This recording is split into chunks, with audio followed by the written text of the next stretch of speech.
Welcome to the show, Mr. Krishna. Hi, thank you for Uh, having me here. so your startup is working in an agriculture space. Tell us about it. What are you doing in that space? Yeah, so at Transity, we are focusing on the problem of inefficiency and unreliability that exists in the Indian agri supply chain, because of which pretty much farmers get very low earnings. There's a lot of wastage in the food produce, and consumers get poor quality. If you look at the agri space, so there are several agri businesses that are working in, which are helping us get the produce from the farm to all our plates. But many of these guys conduct all their operations in a manual manner, so they don't really have any digital platforms. So right from they kind of use phone calls, WhatsApp messages, SMS messages. At the max, maybe some kind of an Excel sheet. This is what majority of the activities are happening. As a result of which, there's a lot of inefficiency that's there. So to address this problem, we are building a platform called FreshFlow, that is a digital agri supply chain platform which works on the cloud and on the mobile, and helps these organizations to conduct all their end-to-end processes right from the farm all the way to the consumer's plate in a digital manner. Is this solution also tailored to use by small individual farmers? Right now, no, but we are what we the platform is useful is for grassroots organizations like FPOs. So, in the current context, we are not directly addressing this platform to the farmer. But if you have been seeing the news last 5 6 months onwards, there's a lot of focus on enabling the farmer producer organizations in the country. So they are nothing but cooperatives of around 600 to 1000 plus farmers. So this platform can help these grassroots organizations digitize and become better market facing. That is one of the biggest challenge that they are facing. So we don't address it directly to the farmer, but the cooperative is a very good they'll get benefited out of this platform.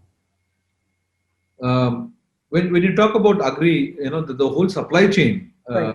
right from a producer to the consumer, there are Correct. multiple touch points. Correct. So, what challenges are you solving at each point?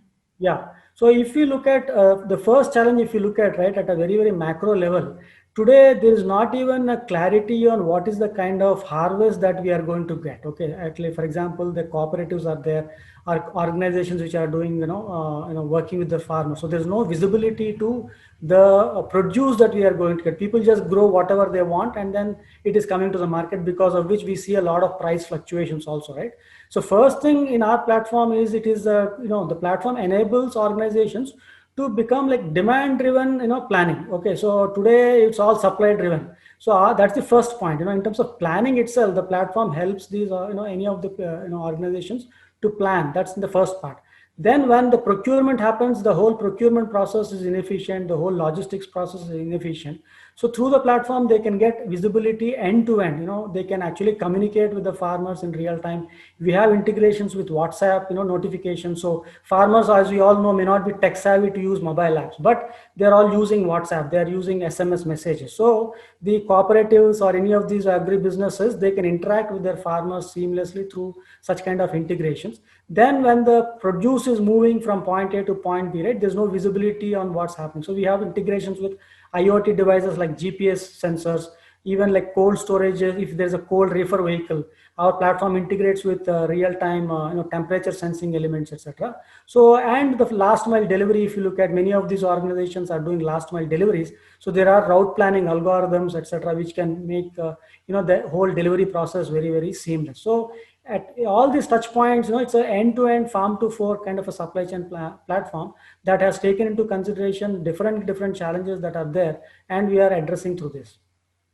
So, uh, so are you present across India, or you have started off with a limited geographical presence? Currently, we are working with organizations which are present in. See, we are like a B2B platform, right? So, we work with other organizations which are there in the active in the supply chain. So, we are working with organizations in 4 states, I would say: Maharashtra, Tamil Nadu, Telangana, and Andhra Pradesh.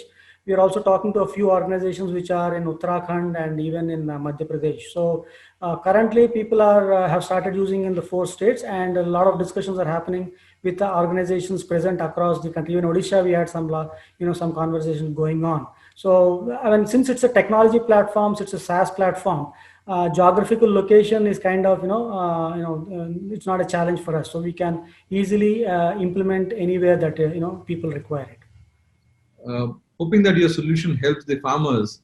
Yeah. What about the end user or the farm to fork? When you say the Correct. end user, will it help him in cutting Yeah. cost?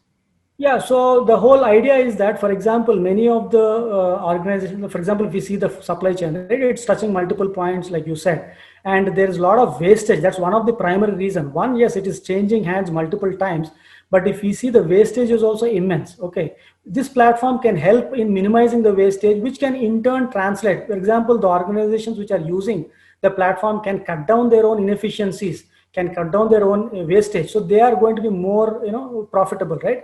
Then they can even pass on those benefits to their consumers, which will translate to lower prices for the consumers. So that's how the platform can support even the end consumers, whoever are working with these organizations. What does it mean for a startup like yours to be associated with NASDAQ 2020? Yeah, so NASDAQ, I mean, we are a member of NASSCOM, and being part of the whole NASSCOM ecosystem itself has helped us a lot, because that kind of puts you, they kind of conduct a lot of events where you can understand what's happening in the technology landscape. There are a lot of discussions that happen. Then the whole ecosystem that NASSCOM provides in supporting a lot of small startups and small SMEs like us, right? So it's very, very, the visibility that they give. So NASDAQ event definitely is a kind of a very large event that is being attended by many people and many organizations, and we hope to get some kind of a visibility through this event, and we can connect with some of the organizations for whom our platform can be relevant, or we can even touch base with any other corporates, or we can get some insights from mentors, etc. So that's a very good platform for us to gain visibility and benefit out of that. MyStartup TV is a platform for startups like yours and also for MSMEs. How do you see our platform? Yeah, see, small organizations like ours can't really afford, visibility, right now there's a very big challenge for organizations like us. So whatever MyStartup TV is doing, in terms of giving visibility to entrepreneurs and startups and even the MSMEs, it's commendable, because that is one of the major challenge for organizations. Because once we get the visibility, we will be able to work with different kinds of organizations. We'll be able to even probably solve some of the pressing issues that are present in the ecosystem. Thank you, Mr. Krishna, for joining us, and we hope to see your solution help the farmers and also the end user like us. Thank you. Thank you. Thanks a lot for taking time and having me on your show. And I wish show us all the best. Thank you. Thank you.